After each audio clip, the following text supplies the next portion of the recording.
So, I bought my dream house. Middle of the capital city. Great deal. Perfect location. But here's the catch. I also bought myself the worst neighbor on earth. A grumpy old man, secretly stealing my water for years. And when I found out, I didn't scream, I didn't fight, I didn't even call the police. Nope.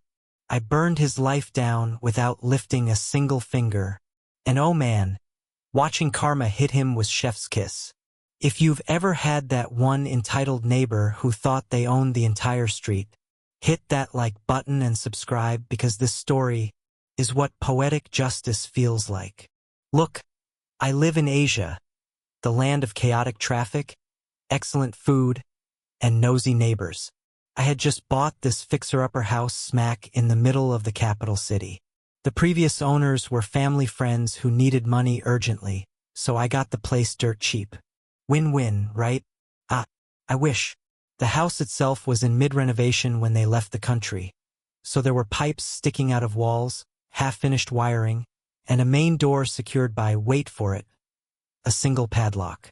Yep, no real door lock. If someone wanted to break in, all they needed was 2 fingers and mild determination. No gate, no security, no problem, until I moved in. Look, I live in Asia, the land of chaotic traffic, excellent food, and nosy neighbors. I had just bought this fixer-upper house smack in the middle of the capital city. The previous owners were family friends who needed money urgently, so I got the place dirt cheap. Win-win, right? I wish. The house itself was in mid-renovation when they left the country, so there were pipes sticking out of walls, half-finished wiring, and a main door secured by, wait for it, a single padlock. Yep, no real door lock. If someone wanted to break in, all they needed was 2 fingers and mild determination. No gate, no security, no problem, until I moved in. Day 1. I walk into my brand new property, all excited, and there it is, a random motorcycle parked in my garage. No note, no apology, just vibes.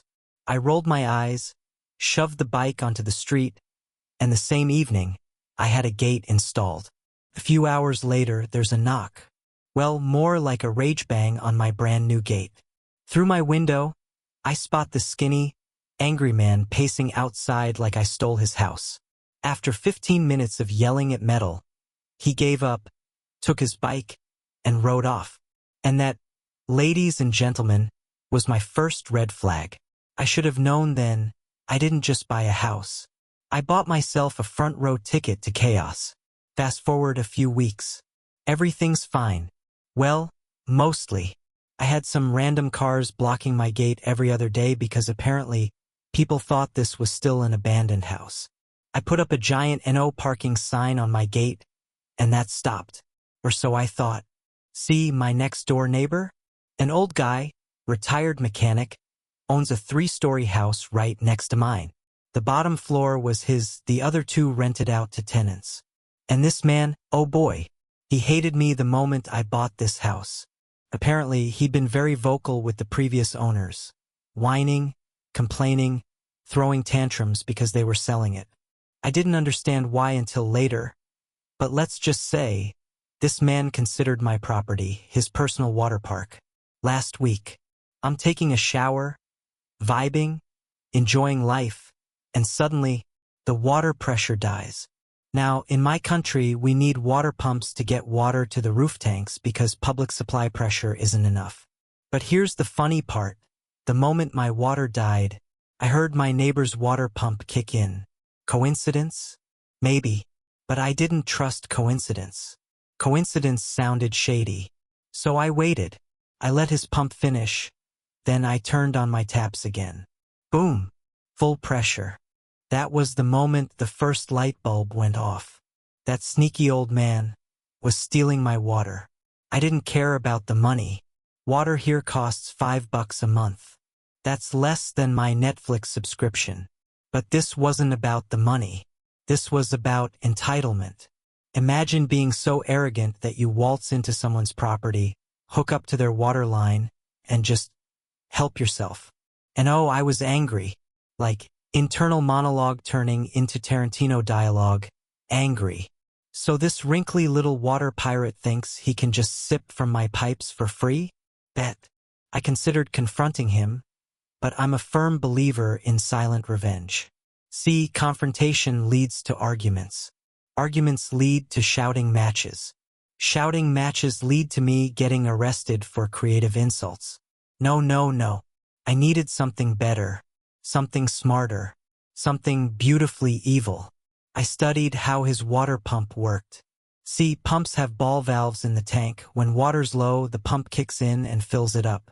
Simple stuff. So, what happens if there's no water to pump? Easy. The pump never stops running. And running a pump without water? That's like revving a car engine with no oil. You can smell the financial pain from a mile away. So I waited. For days ago, Monday morning, I heard his pump flick on, and I turned off my water mains. And then I waited. First silence, then a chaos. 3 a.m. I hear voices, footsteps, shouting. The tenants are losing it. No water, no power, nothing.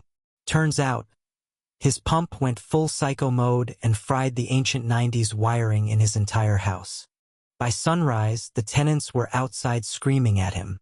By noon, one tenant had already packed and left. By the next day, both were gone. But wait, it gets better. See, in my country, tenants have serious legal protections. Power and water are considered essential services, and landlords are legally responsible for keeping them running. Both tenants filed police complaints. The old man got slapped with a $500 fine, which here is brutal.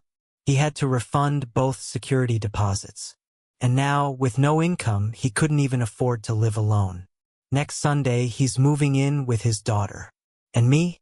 Oh, I was sipping my tea like an Olympic gold medalist in petty satisfaction. Yesterday, he came to my gate. Face straight, voice calm. Him. Did you turn off your water? Me, innocent smile. Oh yeah, my tank pipe had a leak. Plumber came next day. The man stared at me, silent, stone-faced. But oh, I saw it. The microsecond flicker in his eyes. The realization. He knew. And he knew I knew he knew. But there was nothing he could do. Sweet. Beautiful. Karma. Some people say revenge is petty. I say, petty gets results. This wasn't about money. This was about respect. And sometimes the smallest flick of a switch can completely dismantle someone's life. If this story made you smile, smash that like button right now. Tell me in the comments, what's the pettiest revenge you've ever pulled off?